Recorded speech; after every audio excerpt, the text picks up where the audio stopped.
definitely feel the call to Africa. It feels like this is where I'm supposed to be. As I mentioned back in 2018, when we took that trip to Ghana, you know, that right there, that was the spark. So every country in Africa is different. So a lot of people get that misconstrued. They'd like try to paint Africa like with one broad brush. Like all these countries is different, man. Nigeria, Ghana, Kenya, South Africa, all these countries is different. So as far as my calling to Africa, I feel like I'm supposed to be in Nairobi because I did the research. I looked at different places in Africa, and I just felt like Nairobi looks like the place for me as far as I would be most comfortable. So when I came here, I did like a scouting trip in October. And then when I came in October, it was everything that, I thought it would be.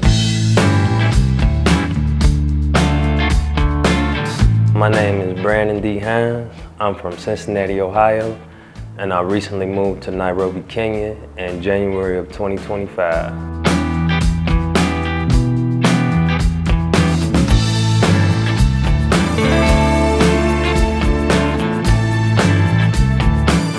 Basically, it was prophecy, but getting down to what it was every day as far as what you can see is the quality of life. So over in America now, when I was growing up, like you hear like kids playing outside, like everybody had a bunch of friends, like good times, you can go out, enjoy yourself, you can go back home. But what it transpired to and what it came to is just, most of the people over there you can't trust. It's a lot of violence, it's a lot of danger. Shoot, you can't even go out and have a good time no more. I mean, the black men and black women relations is totally destroyed. We got a new term over there, it's called YNs. I don't know if y'all know about YNs. I don't even know if I can say this, but they off the chain. I mean, their brain has just been scrambled, about like the music. But everything has been purposely done to destroy us. So it wasn't like I was really running from a place. It's like Martin Luther King said. He said, I fear I integrated my people into a burning house.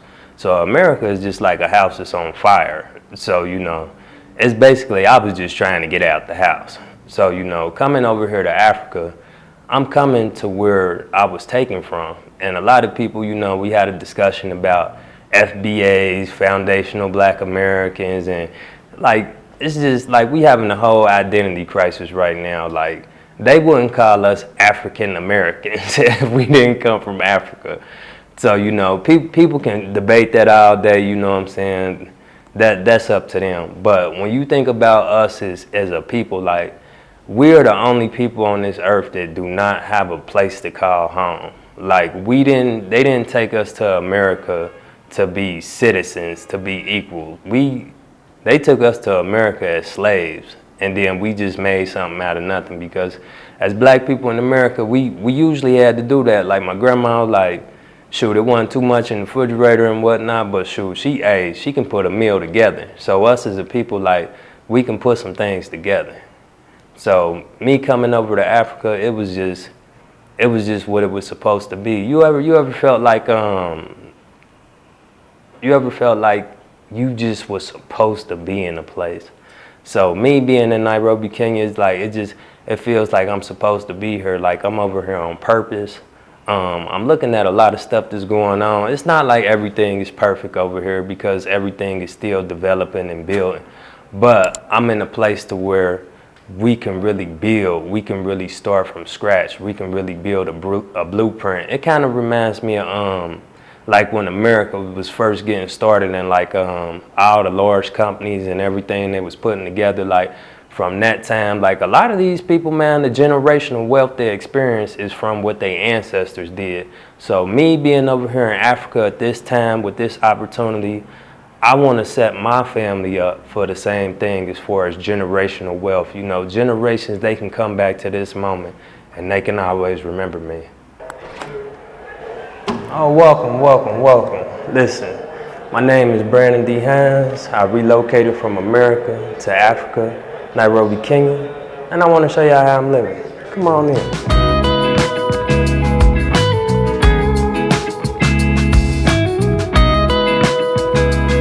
Got two little pictures right here. This right here, this don't really mean nothing. I just got it because of the look of it, the color of it. But this right here, this means something. This right here, this lion of the tribe of Judah. And got that on my arm right there. So, you know, I'm always representing for the lions. But I am not a Leo. Got this nice Africa mirror right here, man. Nice Africa mirror. This is a beautiful mirror right here. I had got this through a guy out here in Kenya.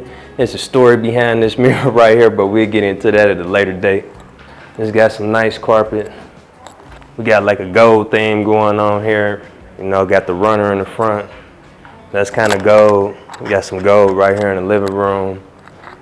Little beige, little rug right there just for decoration.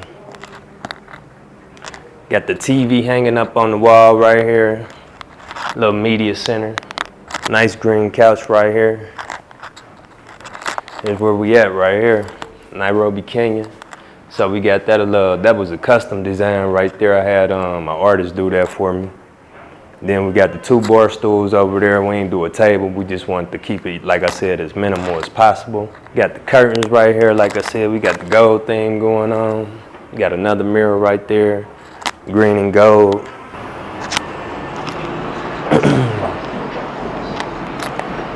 As you can see, it's a lot going on, man. It's a lot of moving parts out here.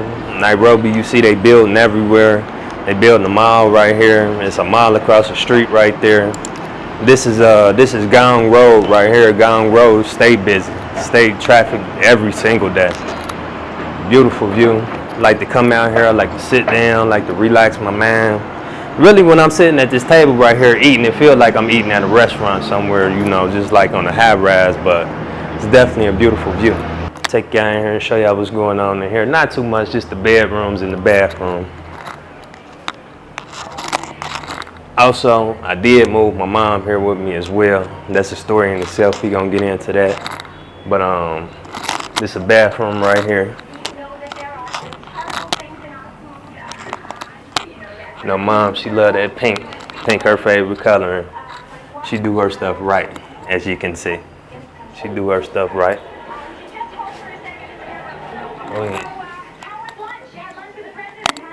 It's her room right here. You know, got the pink right here. Got the bedding. Got the curtains. Everything matching. That's how she do her stuff. I think that's where I got it from. We got my room over here. My bedroom over here. We got the bathroom right here. Nice little bathroom in the bedroom. Got some carpet in here I laid down. Because in America we used to having carpet, so I tried to put as much carpet in the house as possible. Got my J-rack right here. Most of them is Jordans, you know. Got some dress shoes down there too though, but yeah, this a nice view right here. The window right here is connected to the balcony. So it's kind of like an extension of the balcony. So you got that same view from the bedroom. And right here we just got a nice spacious closet. Got all my clothes up in there, you know. Got my clothes in there. And I really needed a closet like this because I got a lot of stuff, so. Yep, it's a nice spacious closet. Then let me show you something real quick. I mean, we might not be able to get too good of a view because it's daytime, but when it's nighttime, it's good vibes only. That's all we want. That's all we want, man. Good vibes only. Just straight positivity. That's all. So, you know, when I'm in here laying down at night and I cut that on and I lay back and whatever type of day I done had, you know, I just reflect on it and I just be like, you know what? Everything gonna be all right. Good vibes only. But yeah, let me show you at the back too. It ain't much, but just showing you where the laundry area is. Like, we just moved in here about two or 3 weeks ago. So I still got to get a little bit more stuff. Definitely got to get a trash can for sure. But let me see. It's the laundry area right here. It's another beautiful view on the other side.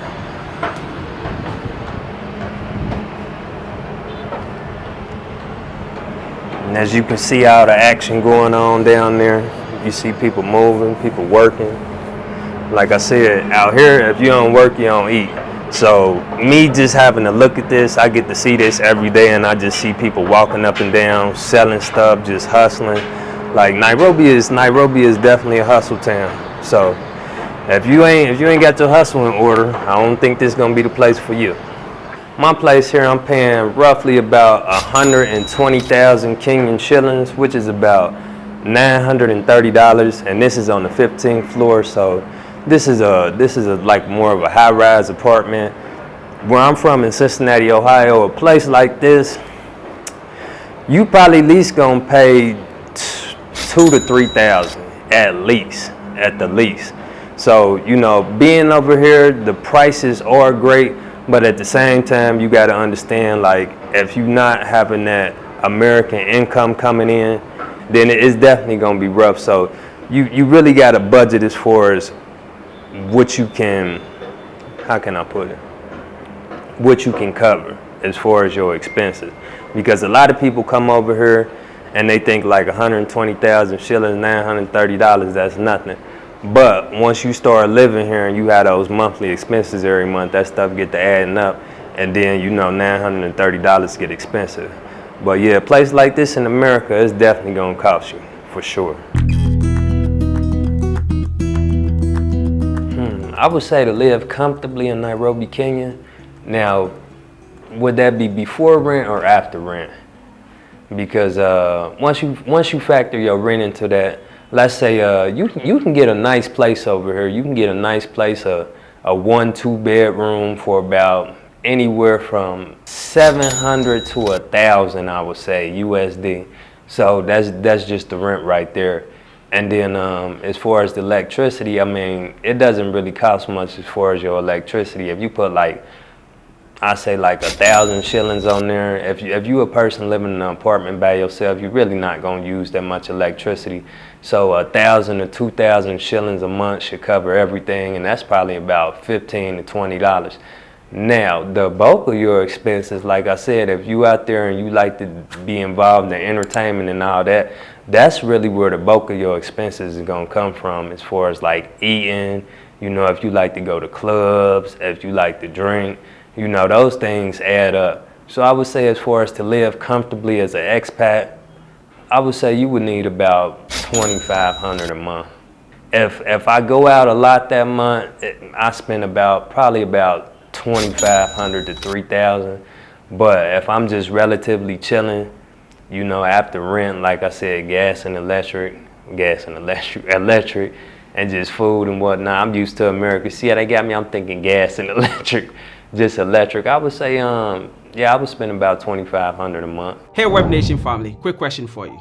If you're watching this, chances are you've been thinking about what it could take to actually relocate to Africa. Maybe to South Africa, Ghana, Kenya, or beyond. If this is you, I want to personally invite you to join the Web Nation waitlist. This is your early access to our relocation step-by-step course and even our guided tours across Africa. By joining, you'll be the first to know when new guides drop for your country of choice, and you will unlock early bird discount plus exclusive bonuses. And when we launch our tours to South Africa and Zanzibar, waitlist members get first dips before seats sells out. If you are serious about relocating, starting a business, or just experiencing Africa in a whole new way, scan the QR code on your screen if you are watching on TV, or click the link below to join the Web Nation waitlist today.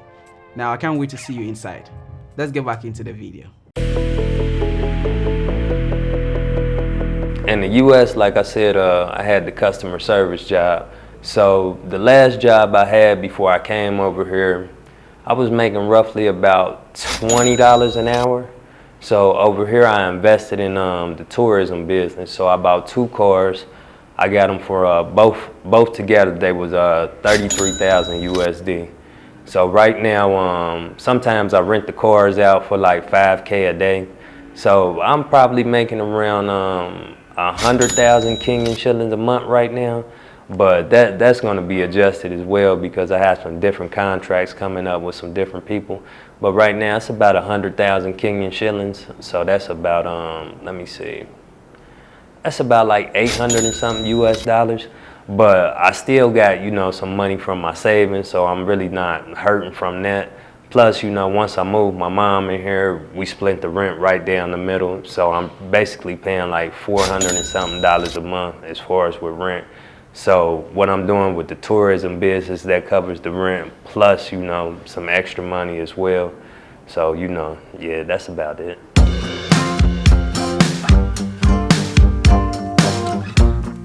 Well, I would say, like I said, as far as the research that I did, so my cousin, he lived in Ghana. He also moved his mom over there as well. He ended up coming back from Ghana, going to America. So just looking at Ghana and the landscaping and like the year of return, 2019, like I'm not a person who does like what everybody does. So when the 2019 year of return in Ghana, you know, I was like, all right, let me see how that play out a little bit. And shoot, a lot of people that went over there in 2019, you know, they went back to America, or they got, you know, some stories and stuff that happened. But it wasn't all bad. But I just felt like, you know, researching and looking at Ghana, it wasn't the place for me. And then South Africa, looking at South Africa, you know, they said that's a lot like America and stuff, you know. And I was like, you know what, I definitely don't want to be there. So, you know, then I was like, Nairobi, Kenya, you look at like the modern amenities, the malls, like you see the apartment that we sitting in. I mean, they building stuff up every day out here. Like I said, it's not perfect, but this place right here, this is definitely the place for me. So if you're a person, you know, you like to do things, you like to go out, like it's endless amounts of things to do. Like you can, the nature, the beach, safaris, malls, club, I mean, it's whatever you want to do in Nairobi, Kenya. You know, a lot of people wonder like, as a Black American, how do you get to Africa? So as far as my journey growing up, like coming up through high school, like I was a really good football player. But the thing is, you know, I didn't really like to go to practice. So everything I was really doing was based off natural ability.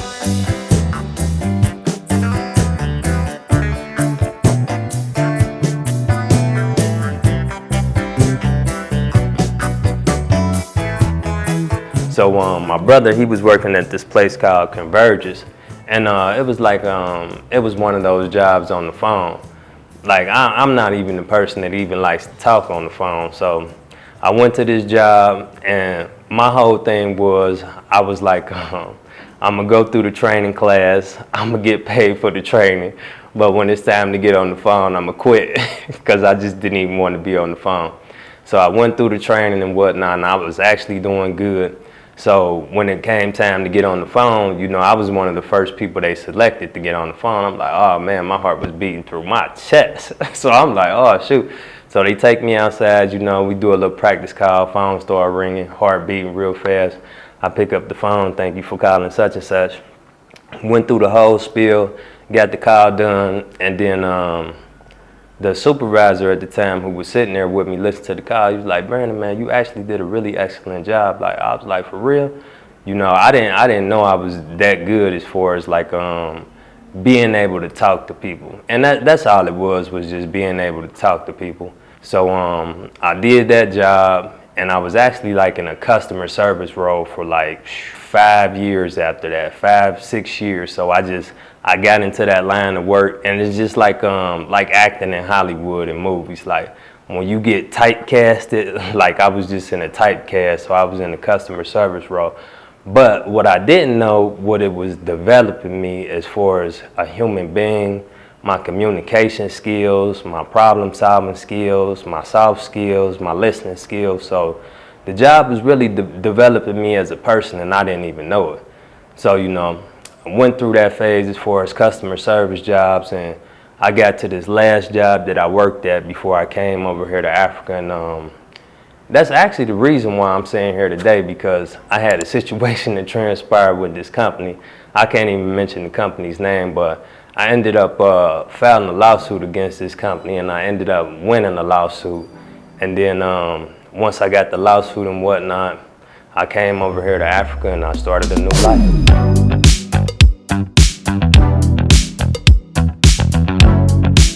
And Nairobi, Kenya, you definitely gonna have to be disciplined because it's not like you have like a 9-to-5 job over here. So me personally, I came over here, I started a tourism company, and then also my cousin, he started a semiconductor company. So the name of that company is called Nanoglow. So we trying to build like a semiconductor facility out here. So right now we just in the process of getting everything worked out as far as paperwork, investors, meetings, and all that. But for the moment right now, I'm doing a tourism company, and that right there in a nutshell, that's been kind of tricky as well. See, doing business in Kenya, man, you gonna have to know the right people, because over here, man, it's just like a lot of people have like a scarcity mindset. So they figure like if they give you something, they're not gonna get it back, or if they see an opportunity to take something, they gonna take it. Now, you know, that could just be like a condition of poverty, or, you know what I'm saying, that could just be the condition of, you know, the person, because every case is different, every person is different. So that's why you really can't paint like a broad stroke, a broad brush on people or things. You know, you got to take everything as far as like a case-by-case basis. So as far as my everyday over here in Nairobi, Kenya, I mean, shoot, you never know. So I'm definitely I'm doing YouTube as well. So, you know, I shoot vlogs, and then I also make videos about different topics and different things that's going on over here that I feel like people should know about. So honestly, shoot, when I wake up every day, I let the Most High direct me on what I should do and where I should go. But at the same time, you know, I'm definitely gonna have some fun out here, and I wouldn't say that's God directing me to do that. That's myself. But, you know, like, so every day, I mean, every day can be different, but every day is definitely like exciting. And, you know, if you just want to chill for the whole day, you can do that. But you gonna have to have something going on. That's for sure.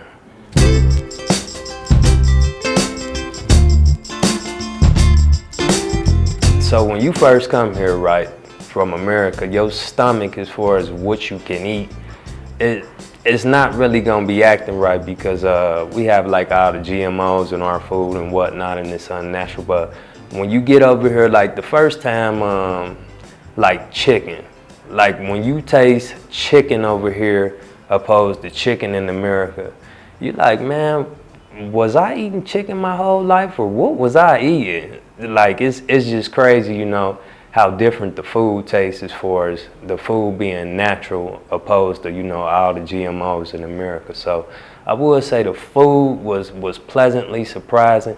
And also, you know, one of the things is kind of controversial, but it just depends on how you live your life. The women,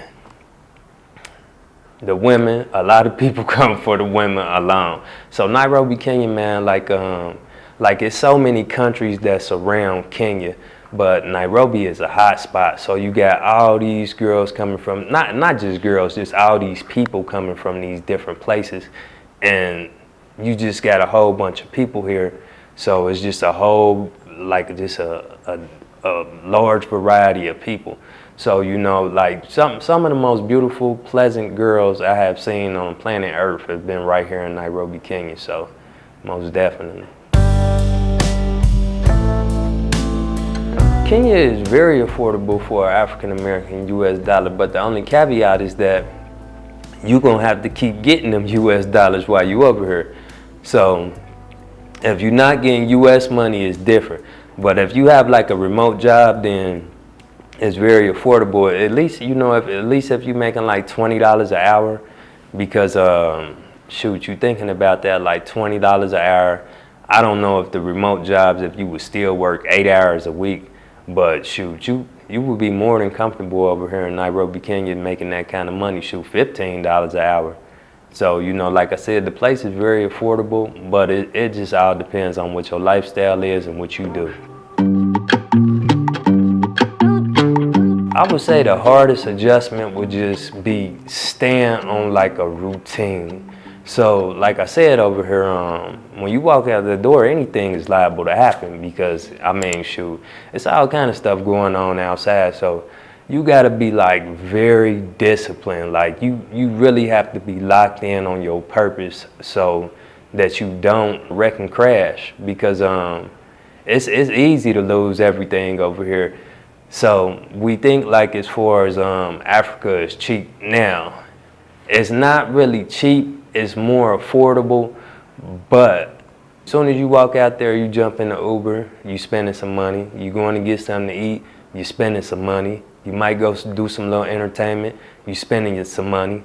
And if you hanging out with ladies, you definitely gonna be spending some money. So yeah, I would say just staying disciplined, staying on my routine. My mom, she has the option as far as the retirement visa, because she just retired. Me, I have the option of the digital nomad visa, and you can get the 5-year multiple entry visa, which is like $200. But over here, getting like a digital nomad visa, you probably will have to go like in a local attorney, but you will have to go through somebody like trusted. So you will have to find somebody over here as far as like, like maybe a Black American, or not even a Black American, somebody that's just very trustworthy, because it's all about who you know over here. I mean, that's in life in general, but especially in Nairobi, Kenya, it's definitely about who you know, so you want to be connected with the right people. So like I said, if you're doing social media, any type of social media, you can do the digital nomad visa, or if you're not doing, social media and whatnot, and you're not retired, you can do the 5-year multiple entry visa. But those two, I would say, would be the best way to go. Oh yeah, I definitely feel safe in Kenya as far as being a Black American. Like where I'm from in America, everybody had guns, even the kids had guns. So over here in Nairobi, Kenya, most people don't have guns at all. And like as far as like fights and violence, I rarely see any of that, unless it's like they have protests going on or something like that. But as far as me being a Black American and not feeling safe, I haven't felt that feeling at all.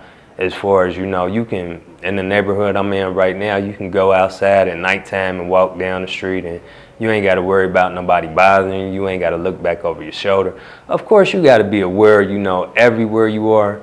But as far as like the chances of somebody just doing something to you randomly, that's just not happening. I would say for the most part, I feel accepted as far as being an African American. But at the same time, it's about what are we bringing to the table as African Americans. So for me personally, like I see a lot of stuff going on here, a lot of stuff that can be changed, a lot of stuff that I can help with. So as far as being accepted, like the more you do or the more you try to help somebody, the more accepted you will be. But the thing is, I'm not doing that to be accepted. I'm just doing that because that's who I naturally am. So as far as us being African Americans and being accepted, I'm trying to bring these people some. So, when they think about African Americans, they think about good things instead of, negative things. Like, because in America, when people think about African Americans, they think ratchet, they think violence, they just think, the worst kind of things because of the media. So for me personally, it's just about setting the tone, setting the stage for, more African Americans to come over here and be, really embraced and really received. So, they looking at this example and it's something that this other African American is gonna have to live up to. So it's just about basically setting the standard. It's a large group of supported Black Americans as far as a group. Like I said, Austin Holloman was actually responsible for a lot of guys coming here. So he got like a Nairobi group that's, a lot of Black Americans involved in as far as connecting and brotherhood and stuff. But outside of that, I done made some other connections as well. Like it's some other Black Americans here. Like it's Black Americans all over the place. So, like it's a large network. So yeah, I definitely feel like a large sense of a expat community here. Probably, I would say, I would dare to say probably the largest in Africa. Really, you think about South Africa and Ghana and all this stuff. Like, if you look at YouTube right now, and the amount of YouTubers as far as Black Americans right here in Nairobi, Kenya, it's astounding. So, this is probably the largest Black expat community in Africa. slowing down and not moving too fast. So, you know, I made some quick investments, and I kind of trusted some people that I shouldn't have trusted.